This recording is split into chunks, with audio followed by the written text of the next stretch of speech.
Hello, and welcome back to the Bored to Death Bingecast, where we talk TV shows and movies in easily digestible chunks. I am Jay Winger, being joined by Zeke, Chris, and we are finishing up, or about to finish up, with the next two binges in the near future. Mobile Suit Gundam. It's been a few weeks for all of us, and especially for you, our listening audience. One of these days we'll make a schedule and follow this.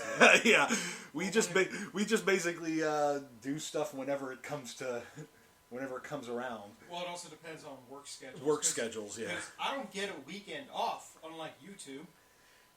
You work in the food service industry, which weekends are always going to be busiest for you. Zeke, just go work at Chick-fil-A. You have Sunday off constantly. I've worked at. You know what, I'm not touching that. Zeke works in retail, which sort of falls in the same boat.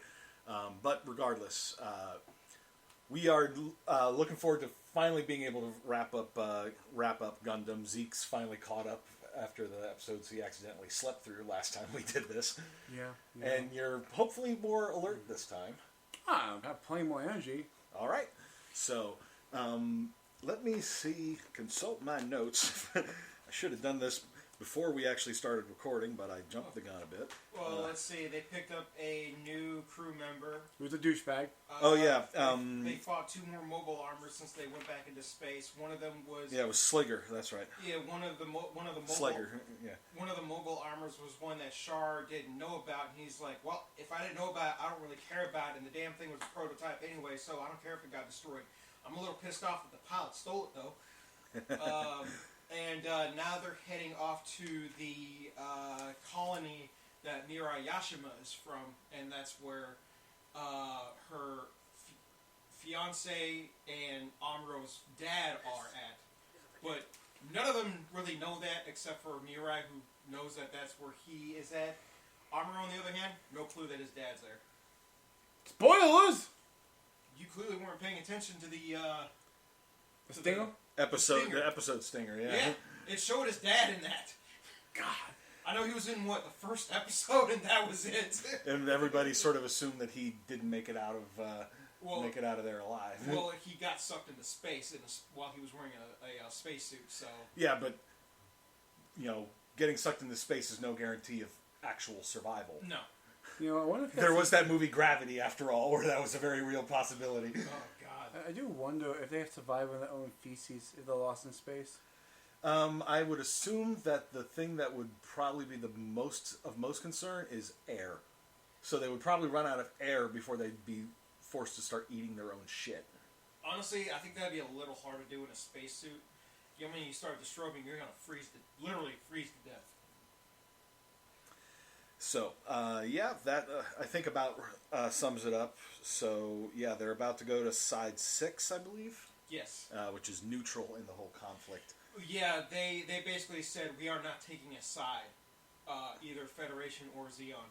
That always ends well. Yeah, because you'll see that prominently throughout the Universal Century. Well, I mean, it worked okay for Switzerland.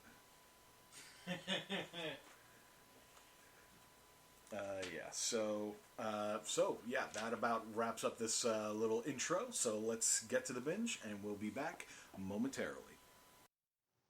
Thanks for listening to the Bored to Death Bingecast. You can contact us on social media, on Facebook or Twitter at BTD_Bingecast, or email us at binge.cast@outlook.com. We are part of the CKCC Radio podcast community.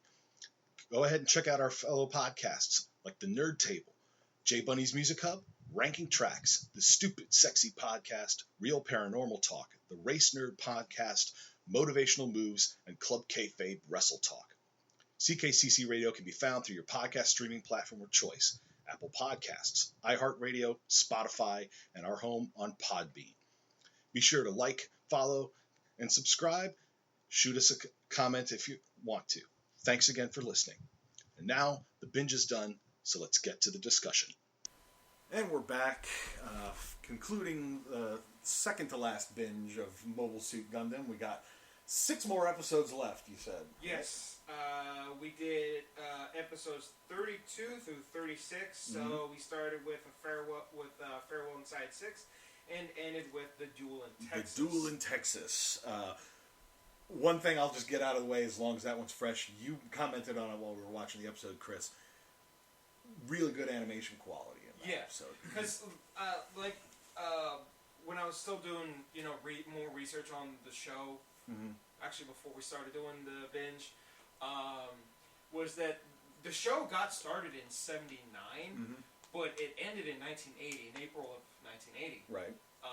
So I was like, well, I know that in terms of, animation quality, does the animation change because of the change in decade? Yeah, and you commented that it seemed like the animation quality got better. But I don't know that it would necessarily, because it ticked from 79 to 80, that triggered like an instant uptick. But it's just sort of like as the animation team got more used to the character designs and everything, I feel like the animation was tapped into the new type abilities. Yes. That's the thing we should probably talk about in this as well. You guys have mentioned it on previous binges of the Newtypes. Still haven't really delved into what those are. The series hasn't even really covered what they are yet. They've just dropped hints at them, and it's basically implied that they're like psychics. They're basically like psychics. Like if you notice, Amuro is able to predict when his enemy is going to attack, or where they're going to be, or he sends. Newtypes also sense the presence of other Newtypes.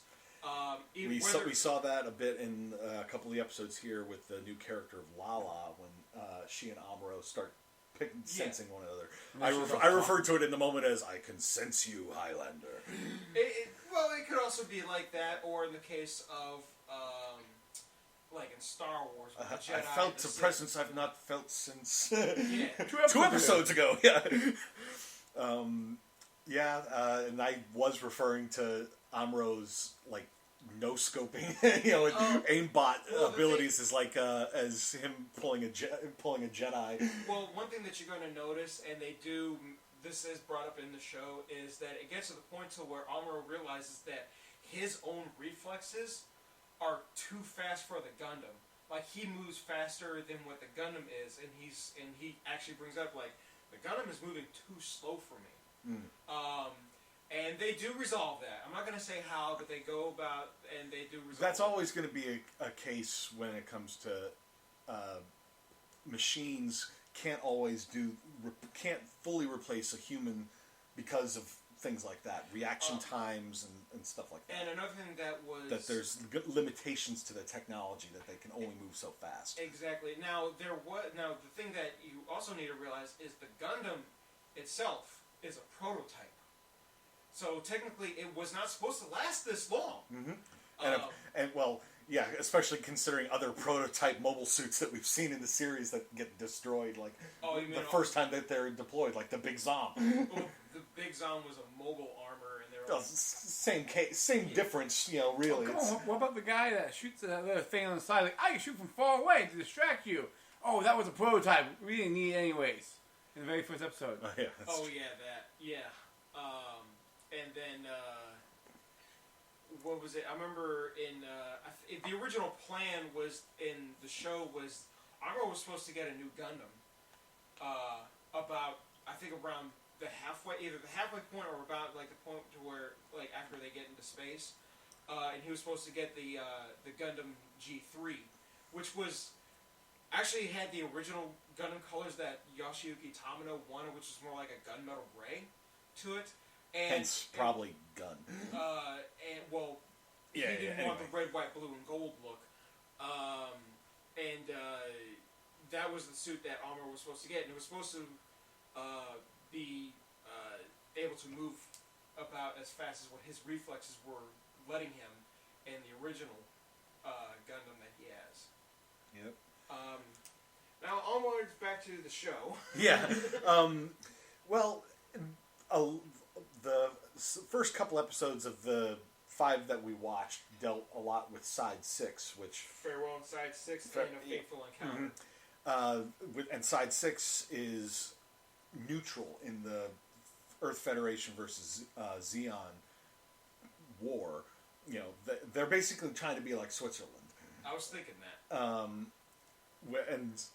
to the point where when White Base arrives in Side 6 territory, Side 6 like technicians or whatever, or the diplomats essentially come around and essentially like duct tape the weapon ports shut. They're peace binding them basically. They don't really duct tape them. They put these like these big red pieces of tape over them, and they tell them, if these are broken, you're going to get a heavy fine. Yeah. Which I just find amusing. It's just sort of like, if they decide to deploy their weapons against you, yeah, I don't think they're worried about getting a fine. But I like the fact that they must have some major big fines, because the bad guys of the group are like, yeah, we'll wait to the outside the border before we attack. Well, it's just, it just sort of brings to mind, you know why nobody messed with the Swiss during World War II? Because that's where the Nazis put all their money. Well, Zeon wasn't putting any money inside 6. Yeah, and Char even basically said as much to Mr. Cameron in one of the later episodes when the Zanzibar docked there.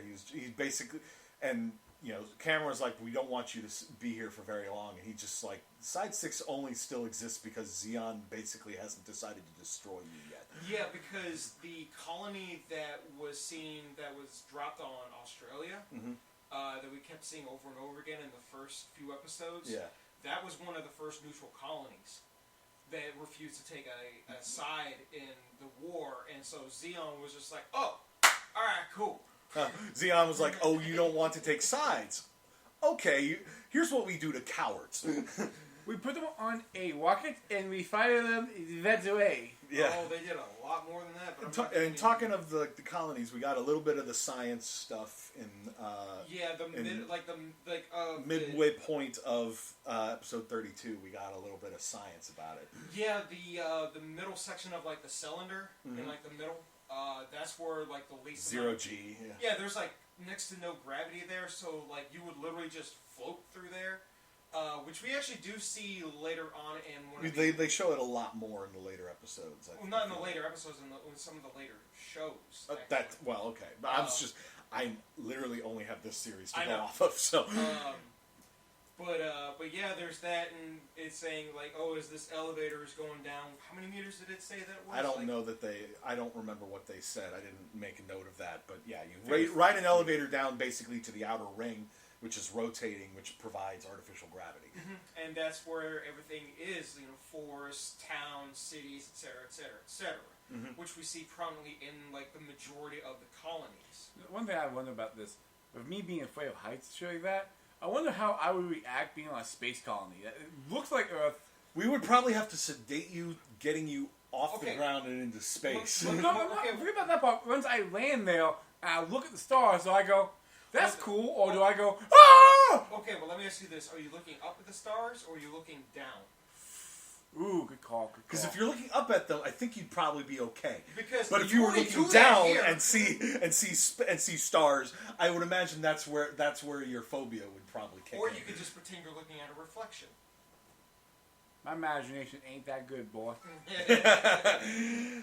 But one of the things that we also saw when they were at Side 6 is Amuro met up with his father. Who ain't right in the head no more. Yeah, because if we go back to the very first episode when the colony that they were in had a hole blown into it, his dad and a few other officers got sucked out into space. Mind you, they were all wearing spacesuits. So Amuro is listening to his dad basically ramble. First off, not give a shit about the fact that his son is standing right in front of him. Yeah, when Amuro sees him, he goes chasing after a bus, manages to keep up with it before, when he's like, Dad, and his father's just like, hello. Hi, Amuro. Oh, hi, Amuro. And I'm just like, what a fucking dick. And so they go to where his dad is essentially living, which is it's in a junkyard. Which in his dad's profession, I can understand. He's an engineer. It makes sense. I cracked wise when we saw it, but at the same time, I was thinking it makes sense for an engineer. You have a lot of spare parts to play like with. the Zaku head that we saw sitting there. Exactly. So they go in there and he gives Amuro this part, a module that's supposed to go inside the Gundam's head to basically help it fight against Zaku's and stuff. Yeah. And he's like, oh, I took this from parts of Zaku and put this together. And meanwhile, Amuro in his head is going, "This is a piece of junk." Because as we learned in those early episodes and episodes since, Amuro's a brilliant engineer. I mean, well, yeah, he built Haro. Yeah.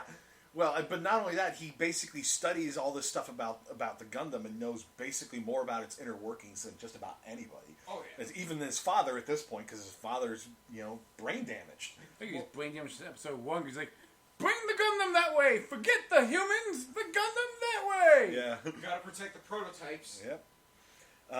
But yeah, Amuro basically comes to the conclusion that his father must have suffered brain damage while he was adrift in space before he got picked up. Because, spacesuits only have so much oxygen. Well, plus who knows how long he was out there before he Obviously, he wasn't out there long enough to die, but long enough for oxygen deprivation to kill some brain cells. So now his father is a rambling, cackling lunatic. That's one thing I like. They said, I think it was in the episode of the Big Zom. When they're grabbing the rescued people. It's like, when the Zakus were towing the soldiers. Well, no, not towing the soldiers. Oh, when the rescuing the princess and something. Yeah, when the Zeon officer was talking to Kuve. The reason why we fight in space is because it brings our people hope that they'll be found. That's why we're not leaving people behind. Yeah, that was a thing that had to be explained to Makuve, who prior to now had basically been confined to Earth. He didn't have much of the spacer mentality, and this officer basically explains to him, our men expect that if they need rescue, that they'll get picked up, and that they have that hope. Otherwise, they won't fight as effectively. Without that trust. Because Makuve was basically like, leave that evac rocket alone. We need to get to the battle. And his officer's like, dude, no. I bring that up because I wonder if the Federation did the exact same thing. That's why they were able to find the dad. Or probably, I would assume a lot of space forces have that same mentality.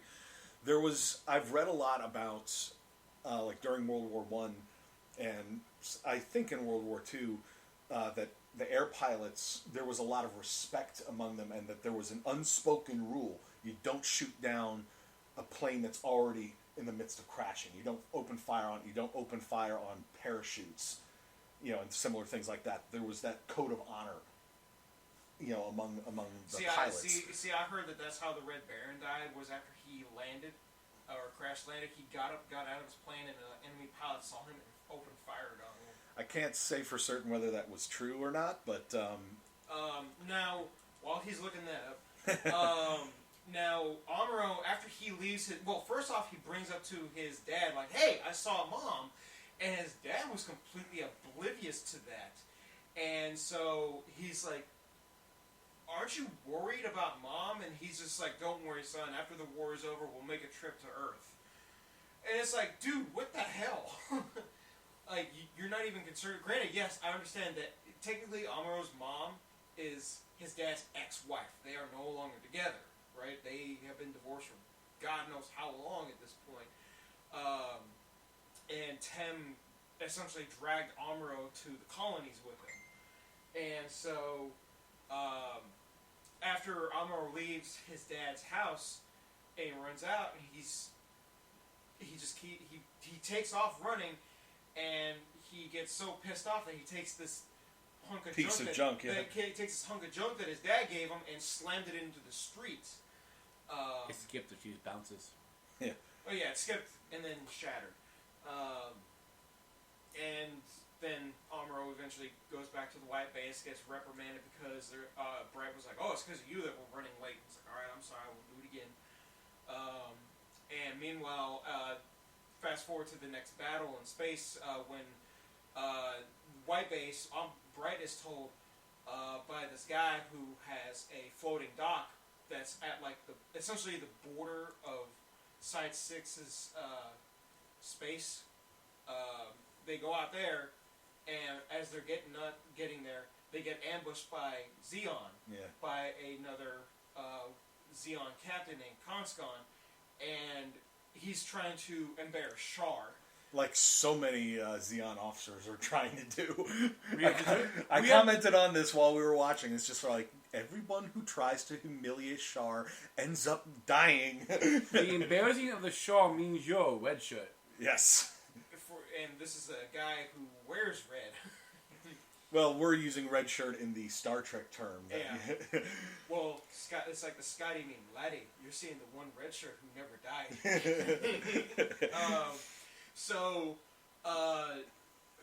Mind you, the guy's floating repair dock gets damaged by Zeon. Yeah, Bergamino. Yeah, and the guy is sitting there getting all... My dock! No! Fly away from my base! It's getting destroyed! It's my livelihood! Now, Conscon is sitting there, he was just like, oh wait, I know who owns this thing. Ah, fire!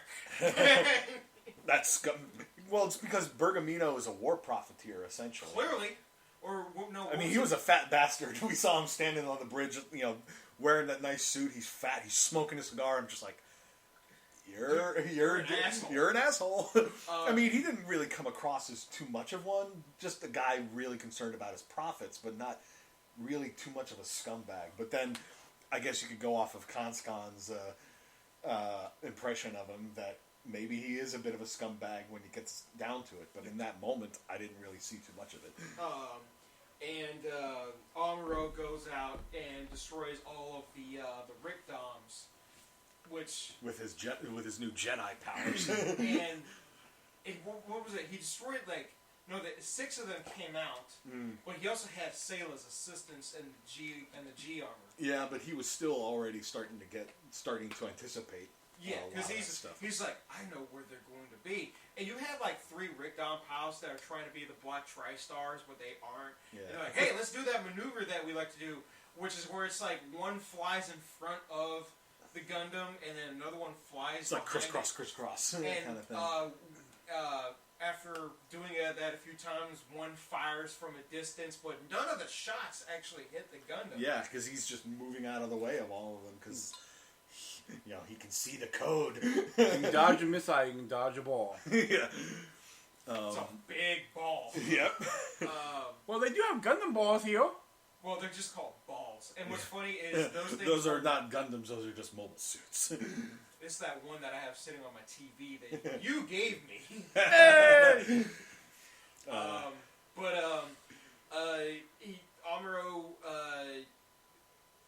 goes, and it's not that battle. I think it was the next one after that. Battle of Solomon. No, it's not. No. This is still on Side 6. Oh. They go back into Side 6 because they were just like, well, we got ambushed, so we can't really leave just yet. And then when they finally do leave, Conscon is still waiting there, sends like 7 more Rickdoms after him, and then Amuro... But here's the thing. He sends them after them to basically follow and pursue. It's like, but don't open fire until you cross the border. I want to know what the punishment was of crossing firing that place. Do they have like some kind of dark secret? Or maybe they blackmail everybody who comes in there. No, they probably say... We control your gold supply. The moment you walk in, we have Nazi gold. The moment that you go in the aerospace, they can hack into your Wi-Fi and see all your bad photos on your phone. So they're Russia. Yes! Here's the bill for firing our airspace. They never really go into full detail on what the actual consequences are. All that Char says is that there's a hefty fine. Yeah, but Char also made it clear that Zeon doesn't really. Zeon's like, you piss us off enough that by that we'll just kill you. So Amuro goes and destroys. I think it was like 7 Rickdoms in under like 4 minutes. Yeah. And Conscon is sitting there freaking out. He's like, he destroyed all of our mobile suits in 3 minutes. In 3 minutes. He said 3 minutes. And did I just hear someone say 3 minutes? And nobody's gonna get that reference. That's true. You must explain this one day to me. It's a wrestling thing. We'll get back to you on that one later. Yeah. And so Amuro, he's right below Conscon's ship, which is... And he's already run out of beam rifle ammo at this point. So he takes the 2 sabers out, looks up at the bottom of the there's ship the and weak goes, point. there's the 2 weak points, goes and takes one beam saber, shoves it in there, goes on over to the side of the ship, shoves it in there, and then flies off, and then you just see the whole ship blow up. Because cool guys don't look at explosions. They fly away from them. Now, there's another moment when they're in Side 6 where other than Mirai meeting her fiance, ex-fiance, that was a result of That's Mr. marriage. Cameron, yeah. But during this, after Amuro Ray meets Lala Soon, who is another new type, although a more powerful new type, he's driving, and this is supposed to be after, after rains, and so it's all muddy and shit, and he's like, the vehicle that he's in, which looks like a dune buggy, hits a pothole. Hits a muddy pothole. Yep, and he's just like, oh, damn it, this is what I get for taking the shortcuts, and that's when I made the country roads, take the home reference. And while he's sitting there, another one comes by, and it's Char, and Lala Soon. There. And he met Lala previously, although she, after, was while it was raining, and then they talk a bit about swans and because they both witness a swan that's flying over a lake, and then it just like randomly just drops dead and lands into the. But Lala sensed that it was going. Lala sensed that it was going to die before it even died. She goes, "How sad!" He was, what? Looks over, and the swan takes a swan dive into the pond. Yes, I've been wanting to make that joke. Into the lake, and she's like, how sad that something that beautiful has to die. And he goes, yeah, it really is sad. But the thing that and then it stops raining, and then she just goes running off into the mud. It's like, what? Was it just me, or was she saying it like 3 times in a row? Well, I think she was thinking about it. Because like if you paid attention, you heard that echo that as she was saying it. That means that she was thinking it before she actually said it out loud. So confusing. Yeah, it was a bit confusing. Because whenever like let's say Amuro, like when he was looking at that piece of junk that his dad gave him, and he goes, "It's a piece of junk." If you listen, you could. It was in that voiceover echo that they did. It wasn't that bad though. Yeah, that's true. But Lala thought that it had like 4 echoes before. But in the case of Lala, when she was saying how sad or whatever it was, you can still hear the echo, but it's a little more faint than what Amuro's was. But anyway, so Char pulls up next to Amuro's car, gets out. He's in full uniform still, because we only ever see him out of uniform one time in the entire show, and that was after Garma died, and he was sitting at the bar, and the only thing that he was wearing the sunglasses to hide his eyes, Char gets out and goes, yeah, sorry, she's a bit of a new driver. Lala gets out, and Amuro is just sitting there staring. And Amuro's in full uniform too. But of course, despite the fact that they're in enemy uniforms, they're on side 6, neutral territory, no fighting. But the funny thing is that the thing that you see Char carrying on his hip, that is a gun. Okay. But regardless, they're just sort of like, have I met you before? Yeah, they're like, have we met before? And it's like the whole entire time, Amuro was shitting himself. Yeah. The entire time, you kind of realize they've never met. Physically, face to face. They've only fought in their mobile suits. Exactly. So they've never actually seen each other. This was their first time actually meeting each other. That didn't involve mobile suits. Didn't involve fighting. So I do want to know, when did the new type become Chuck? Huh? When did the new types become Chuck? Because they never met each other, but he knew that was Shaw. He might have recognized the voice, maybe? I mean, in all honesty, it was probably because, Char's reputation as the Red Comet. Char's wearing red. And there's only one other... Did they ever, hear each other talking in their... No. Okay. So... Now, granted... Yeah, that would... I mean, Char being like, how do I know this guy? That could be his new type powers. But Char kind of had the same sort of gut feeling. Yeah, well, in his case, it was just pure intuition. Yeah. Not Jedi powers. That's what Chuck. Now... Chuck. Yeah, the one about the FBI guy, the IT guy, and he got all this stuff in his brain. Yeah, that's not like psychic power so much as that he's literally got the Matrix in his head. It wasn't a psychic, it was more the fact that he walked in front of Shaw, like, Shaw! Instantly! It's like that. Well, it's more just... Well, he was like, he's like, this must be Char. But he didn't know it for certain until Char actually introduced himself. And then he's like, oh. Now, what's funny is there was another pilot during the 1-year war for Zeon who, so far, unfortunately has not made a anime appearance yet. He's made appearances in the video games, like the last two Dynasty Warriors Gundam games, and in the mangas. And he was also in the Encounters in Space game for the PlayStation 2. Pilot by the name of Johnny Ryden, where he wears red like what Char does, but his is a crimson red. And throughout his career during the 1 Year War, he was always mistaken for Char. Where everybody could be like, it's Char Aznable. He'd be like, I'm not Char. I mean, yeah, that's Char sort of made a sort of fashion statement with that thing, and of course being famous / infamous the way he is. Yeah. So anyway, Char helps him get out of the mud, and they part ways after that. But it's just one of those moments where it's like, are they actually going to come to blows, sort of thing. Were you talking about like outside of yeah. the suit?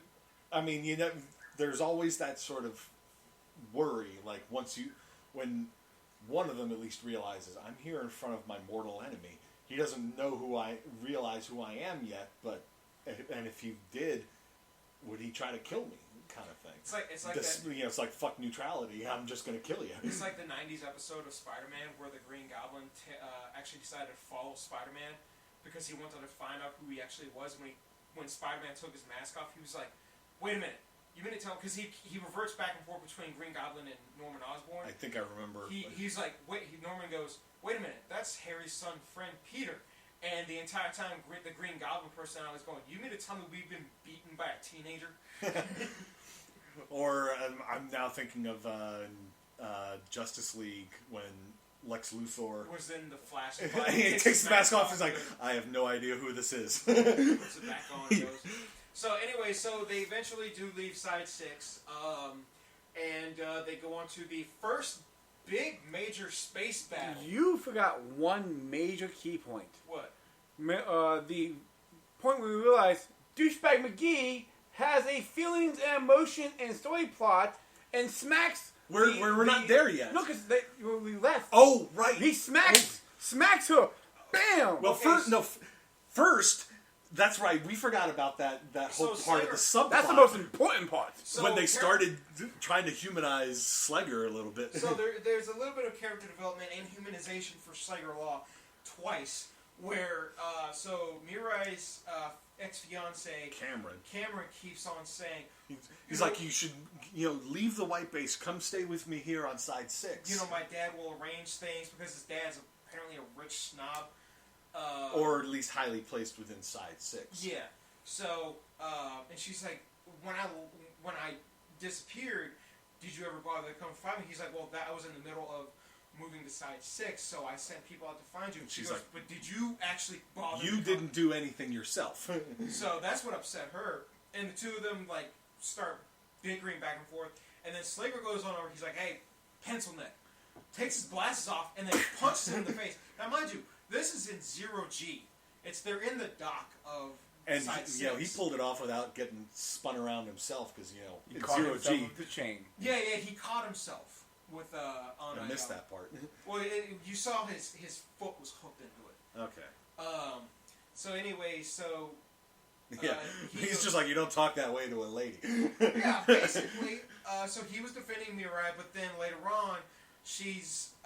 Well, no, it's when Cameron then came back and offered to use a private ship of his own to escort them to the border. Because you cannot shoot anybody who has the ship. Of Side 6. Side 6. Anything that's Side 6 related, you can't shoot it because of the neutrality. Yeah. You don't want to basically force them to be like, yeah, open fire on us. We're joining the other side now, kind of thing. Essentially. And Mirai doesn't want anything to do with him.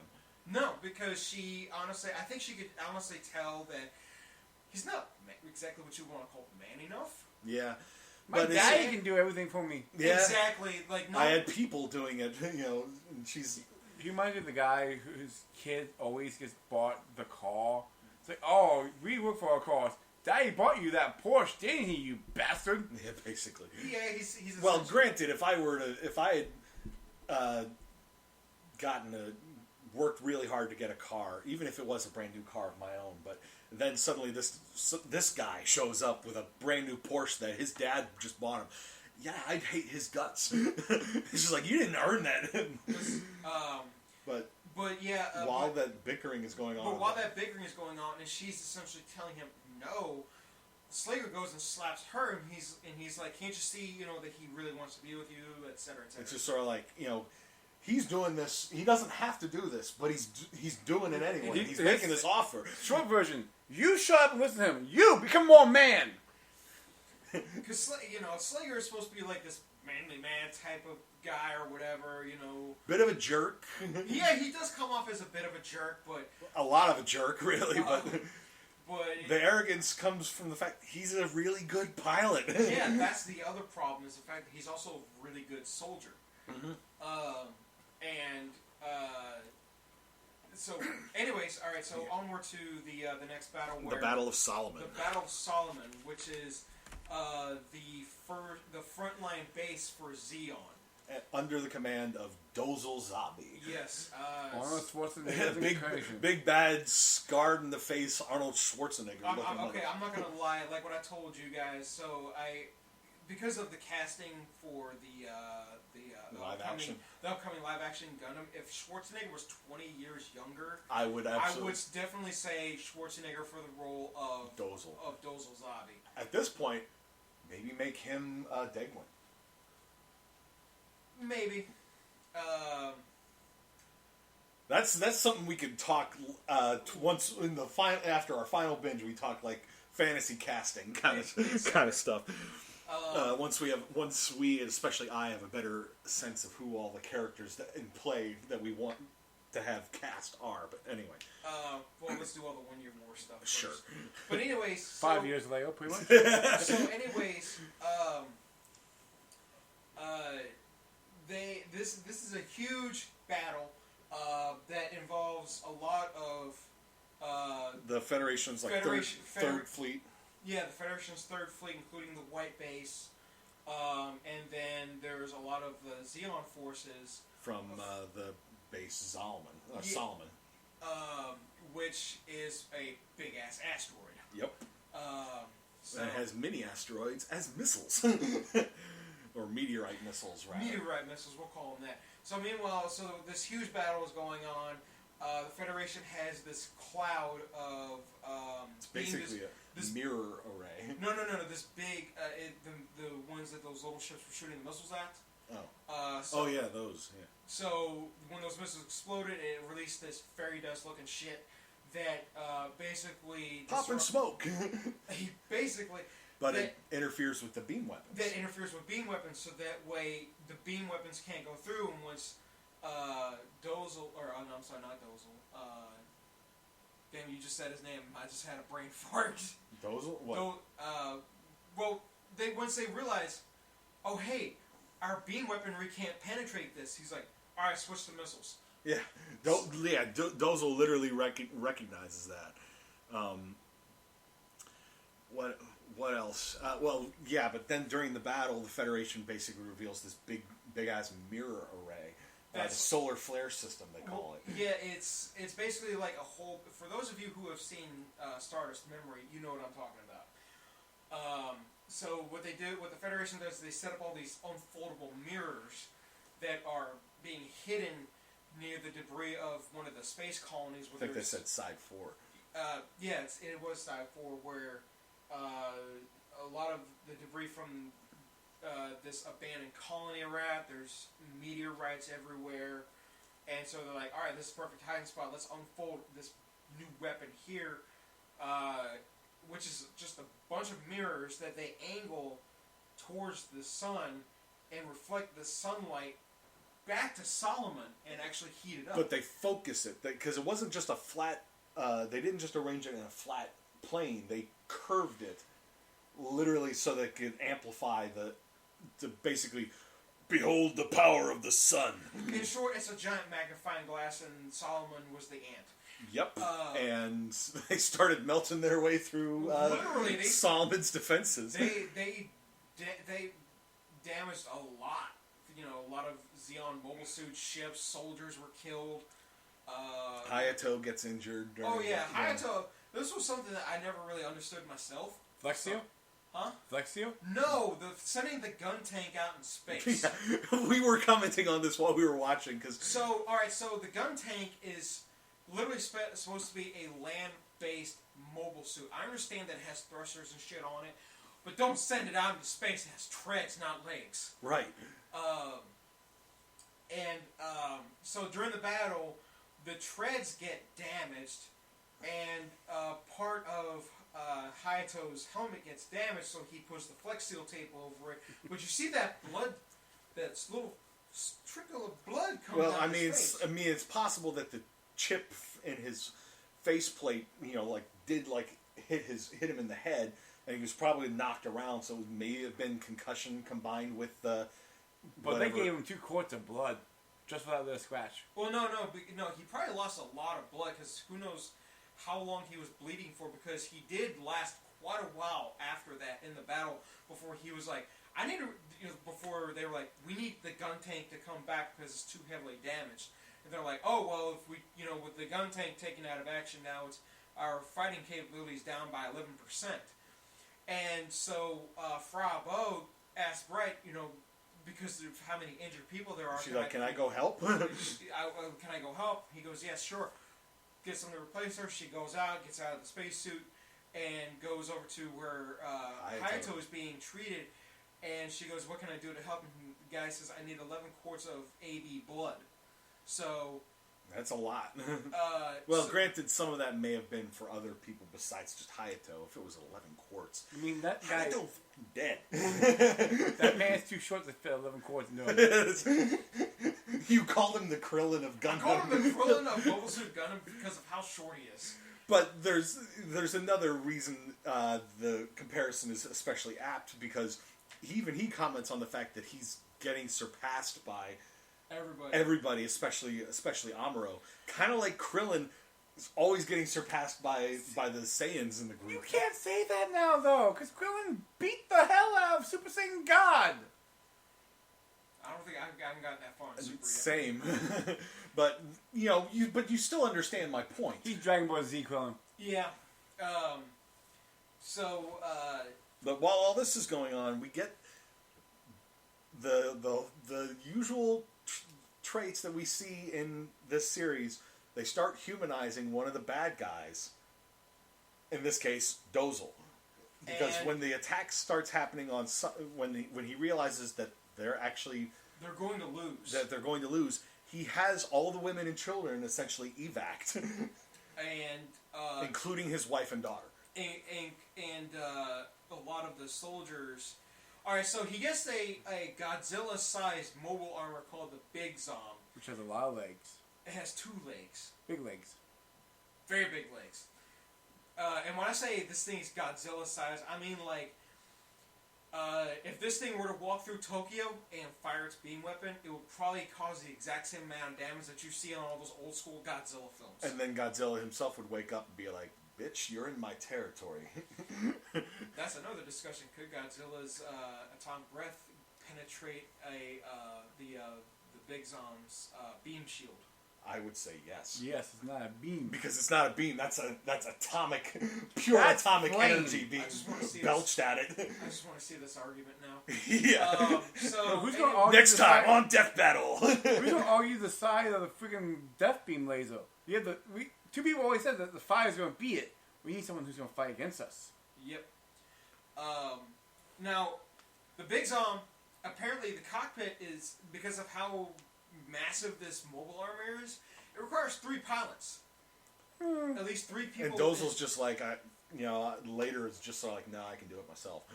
Well, he tells them, he was like, I don't want you to die here with me. Don't throw your lives away, kind of thing. So they leave, and you see like 2 Zaku's that are holding on to like what are essentially ropes with a bunch of Zeon soldiers holding on to them, and as they're holding on, they're like, "It's the Gundam," and you just see the Gundam, the gun cannon and the G armor, not the G armor, the G fighter come flying past them, and I'm honestly wondering what made Amuro decide not to shoot them, or was he concentrating that heavy on? I mean, that's the biggest target right there. And the biggest threat, because it's literally wiping out the Federation fleet by itself.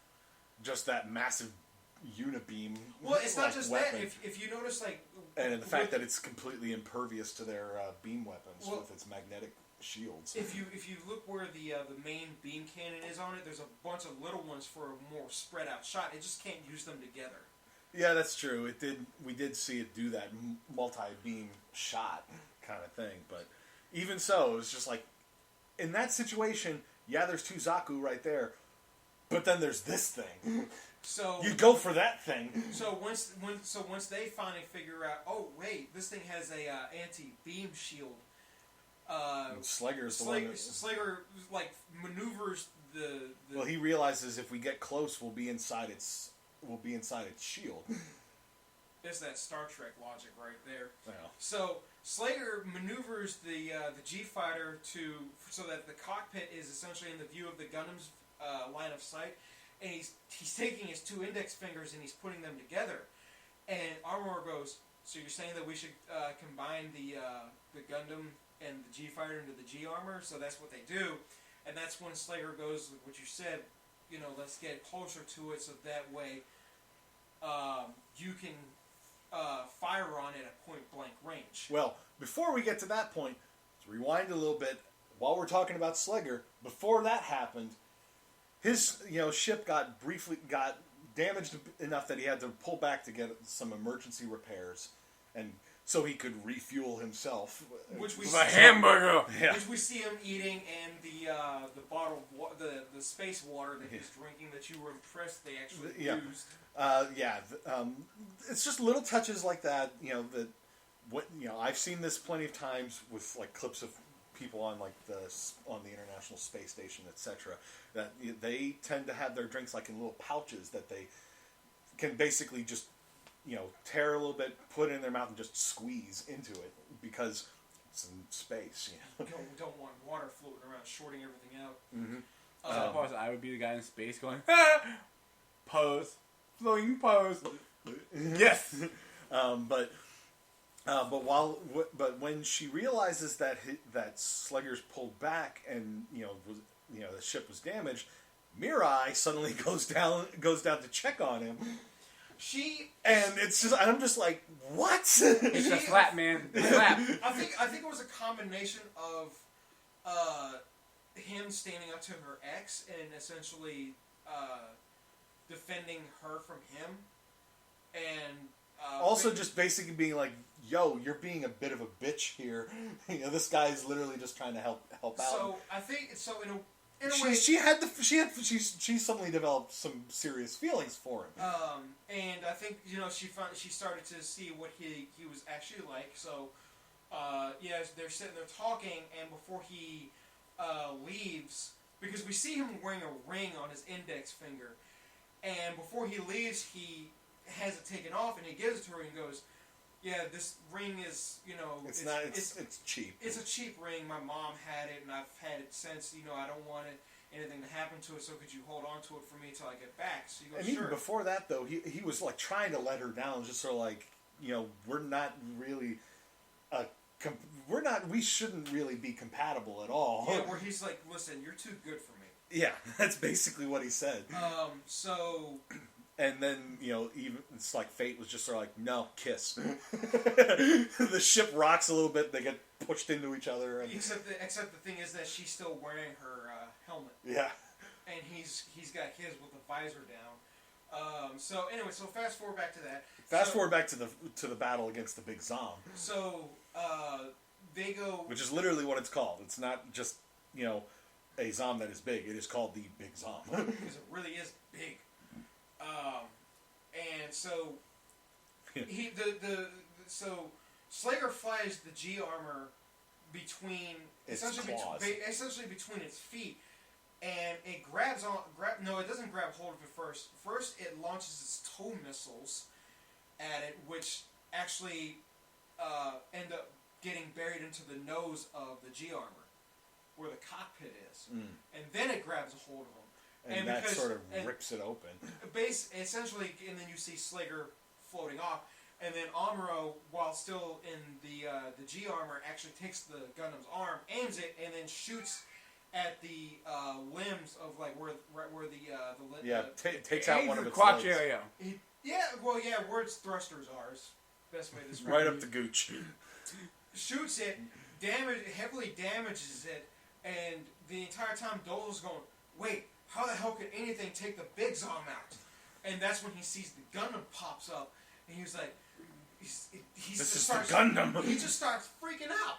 So he grabs a rifle, goes out into space onto the, pardon the noise in the background, our pet robot suddenly woke up. You heard that right. Yeah, he's going ballistic. He's like, I want to talk about Gundam as well. In fact, go to sleep. So anyway, so he's sitting there. He's literally like being defiant just sort of to the end. Yeah, literally, like it's like, I'm going down fighting. I'm taking as many of you with me. So he's sitting there shooting at it. Meanwhile, Amuro, because his new type abilities are starting to have manifested at this point, he starts to see the hatred literally flow out of him, like this big giant shadow demon thing. And he starts going, what the hell is that? And while he's looking at it, he's not even shooting at the freaking Big Zom at this point. The Big Zom explodes on its own. Well, because he'd already basically dealt some critical damage with his beam saber. And he did take his freaking rifle and shove it up the crotch. Just explode. Yeah. And then use the beam saber on the cockpit area. Not before Dozel got out of it.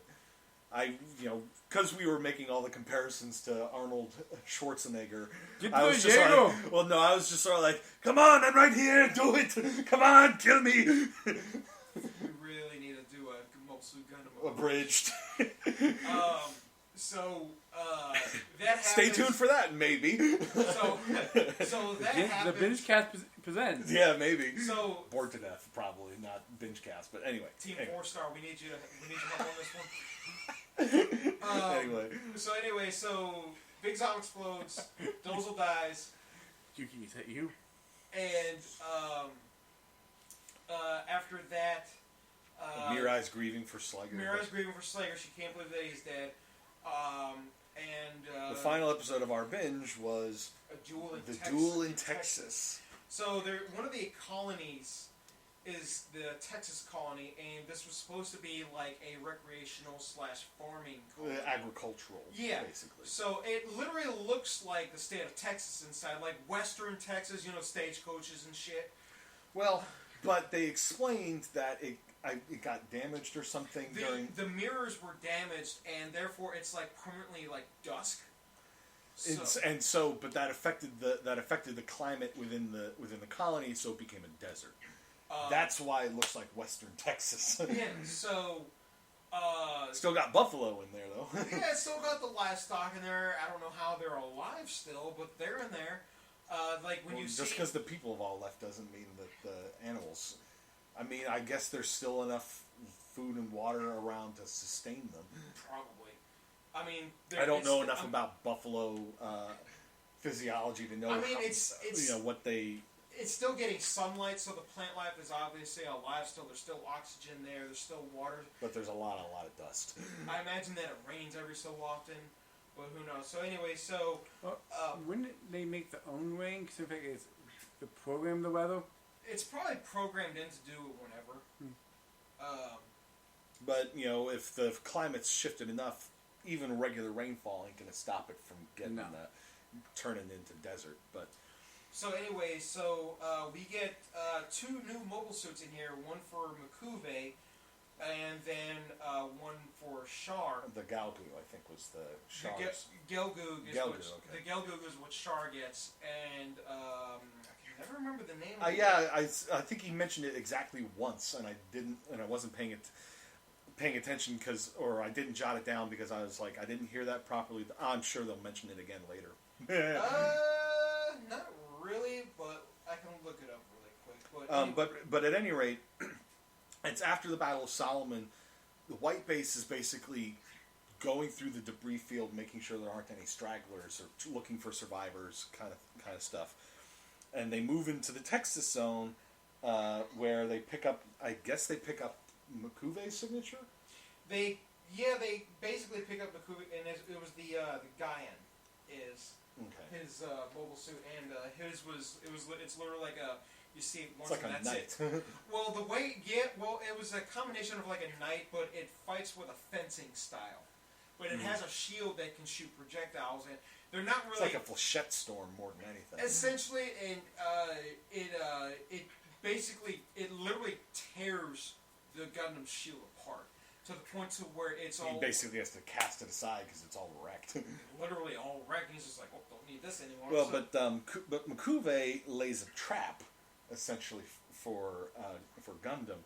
He sends out a bunch of Rick Doms to fight the Gundam and the rest of the G pilots, and then it turns out, oh no, this was just a setup so that M'Quve could fight the Gundam because he wants to embarrass Char, but he lays traps. He laid some like mines. he was standing on a asteroid that had a bunch of bombs strapped around it that I think he detonated from his suit. You don't really see it, but when the Gundam got close enough, he took off and towards retreated the colony. into Texas. And when the Gundam got close enough, that's when they detonated. And he had a bunch more mines and stuff sort of floating around inside Texas when he got oh there. yeah. But before he got into to the Texas colony after the asteroid exploded, that's when he started shooting at it. So they get into the Texas colony, and meanwhile, this is when I said that the animation for this one got really really good. Was when you just see like the silhouette of the Gundam after it gets into the docking area for the colony, and like the sunlight is coming in, so all you see is the silhouette, shadow, and a very well detailed interior for the colony. It was very well done. Very well done. And the detail on the explosions during the battle, especially when spoiler alert, M'Quve fails to embarrass Char. But when his mobile suit blows up, it was a pretty fancy looking explosion kind of going on there. I liked some of the way they decided to depict the colors and everything. I guess that when they were told that the show was going to be canceled because of the ratings that it was suffering at the time. It's like, we're going to show you going all out on the animation. Well, so the show was supposed to be 50 episodes, but because they were being threatened to be canceled, they narrowed it down to 43 instead. 42 in America. Yep. I was reading that for the final battle. I got to skip ahead here really quick. I like good knowledge here. The final battle at Aboaku, they were going to have more exotic-looking mobile suits on Zeon's end. Well, because that whole idea was scrapped, a lot of those mobile suits got reused for Zeta Gundam. So they still ended up getting used. So a lot of the suits that we'll eventually see in Zeta Gundam were supposed to be in Mobile Suit Gundam. Okay. So a lot of recycled designs. Yeah. But it's like during all this, we get a lot more of the Newtype stuff with Lala sensing Amuro approaching. And Amuro senses her. Not to the same extent as her, because it's like it was very clear she was picking him up well before he started noticing her. Like I said, she is actually a more powerful Newtype than Char and Amuro. Char is one as well. Char, his Newtype abilities bloomed kind of late, so his bloomed kind of like after Amuro's did. Because before that, he was just a very, very skilled pilot. Okay, but at any rate, but when Char realizes that M'Quve has brought the fight to Texas, and he's like, "Well, I've got my Gelgood here. I'm gonna go try to take out the Gundam," and M'Quve is just like, "No, this is this is my fight. I have planned for this. I have a strategy. You were ruining everything." Essentially, is what he's saying. So when because Amuro's like, I don't have any more beam energy weaponry, pulls out one of the beam sabers. Now, mind you, like I said, the way that the Gaian was designed to fight. If you've played the video game Federation vs. Zeon. This is exactly how it fights in that, is that it always stands to its side and moves like a fencer. When we saw it bring up its sword for the first time, I was just like, oh Guard. Yeah. No, that's Rose Gundam coming out in the G Gundam franchise. Oh yeah, forgot about that one. Yeah, we'll get back to that. But regardless, it doesn't really go well for Makuve. Surprise. Well, if she only yelled "Stop fighting Suno" in his head. This is true. There was a brief moment when, essentially, Amuro had scored the fatal blow. Well, his fatal blow was him taking both beam sabers and then hugging the Gaian, and then essentially slicing it with the beam in saber. half, essentially. And then finally killing off Makuve. And mind you, Makuve, throughout the anime, even when they were on Earth, has been obsessed with this like very expensive piece of crystal. It's like a crystal vase that you keep on seeing him flick it because he likes the sound that it makes. So it looked like when we saw it in this episode, it looked like a big ass bong. Because the way he was holding it looks, yeah, it does look like a bong because of the tube. The stem to it, essentially. Yeah. So it's got like a wide base and then a long narrow tube. It looked like a space bong. Yeah, I mean he was always calm. So anyway, as the Gaian is exploding, he says, make sure that I don't know who the hell he's supposed to be talking to. But he's like, make sure it gets to Lady Castelia. It's a priceless antique, and then he explodes. Kaboosh, and then bye Makuve. Yeah, yes, so, that's a true man right there. Take care of my vase. Anybody else supposed to be like, fuck? You know, it could have been worse. It's just sort of tell my wife I love her huge tits. Dead. So that's essentially where we left off with this episode, but next episode it seems we're going to get another reunion between the siblings. Yeah, that one because Char, back when they were in Jotaro and when they ran into each other again, he's essentially pleading with her, please leave the Federation. This is not you. You are not a soldier. You know, you've always been kind, caring, compassionate, etc., etc., etc. Join me and we can rule together. And she's saying, you know, like, you can't be my brother because he would never be like this. So, in the next episode, he gives her a briefcase full of gold, trying to tell her, use this gold to go someplace else. To get as far away from this battle, He literally gives her a briefcase full of Nazi gold. The question is, how does she lift it? That's a very good point, actually. Could you bring me the dolly, please? I need to move my backpack. That gold is not going to be lightweight. It's going to be like that episode of... Actually, space. But remember, if they're in the middle, it's no gravity. If they're outside of it, there's gravity. It depends entirely on where you're at in the ship, in the dock, like where the mobile suits are at. There's 0G. I think also the same thing goes with the bridge. Yeah, the bridge is almost certainly 0G. We see people floating around there all the time. So how's the people on top of it? Oh, wait. Do you remember when Slager was eating his burger? He took a bite of it and you saw the crumbs float? You took way too much detail in that is true. I didn't really notice it at the time. It's like my brain picked up on it, but I was like, eh.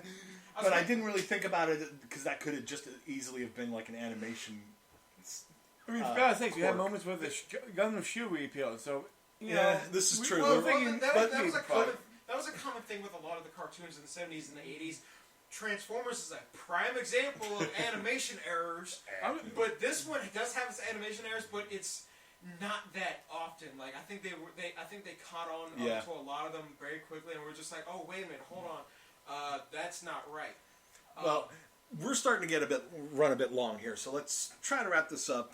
I'm still definitely enjoying it. Looking forward to seeing this final big battle at the Aboaku.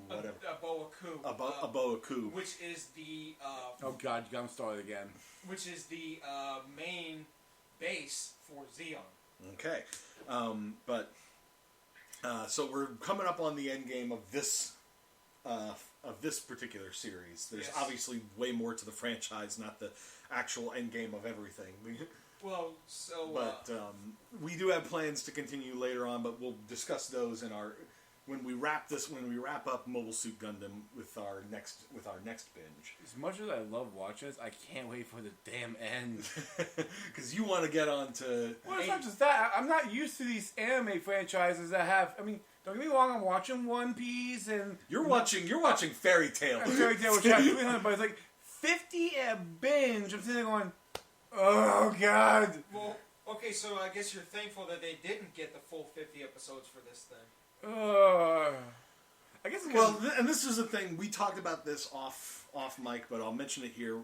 Later stuff that we plan on doing. We may do an intro episode where we cover the first few episodes of a series, but then rather than do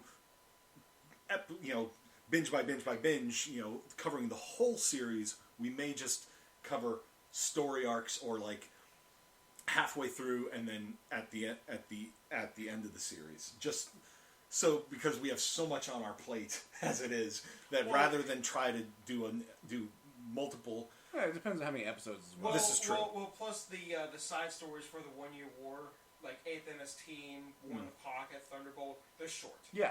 So, and that may end up being one whole, may be just a shorter series of binges, but that's for later. We move to points. We go to the ending. I think of the 5 episodes we binged, Duel in Texas was probably my favorite. Zeke, what's yours? Which one was yours? I don't really have one in this one. Really? Yeah. I guess maybe because I'm getting bogged down. That might be one of the reasons why I'm getting bogged down with so much story drive. We're almost done with this series. Well, no, story development. Like usually, I'm like, here's a little bit of story. Here's a lot more action. Here's a little bit of story. Here's a lot more action. Now it's here's a shitload of information. Here's one Gundam fight and more information. It's like they did do a lot of info dumps with the world building Towards the end, especially. Like, when they were doing the beginning, I was like, oh yeah, so cool. And now it's like... It's not like 60s Star Trek where they didn't know where to... how to actually do... proper world building. Shows. Yeah, well, like, if you pay attention to that, the Federation isn't brought up till Season 2. But at any rate, so we're got one more binge left for Mobile Suit Gundam. We do have plenty of other stuff. And then after that, 8th MS Team. 8th MS Team is the next in our in the whole damn saga that we will be covering for the Bingecast. But that's still one more binge away before we can get to that. So, how many more binges we have? I want to hear you say it one more time. One more for Mobile Suit Gundam. So for Zeke and Chris, I'm Jay, and we will see you next time. Next time. Next time. Next time. Next time. Next time. Next time.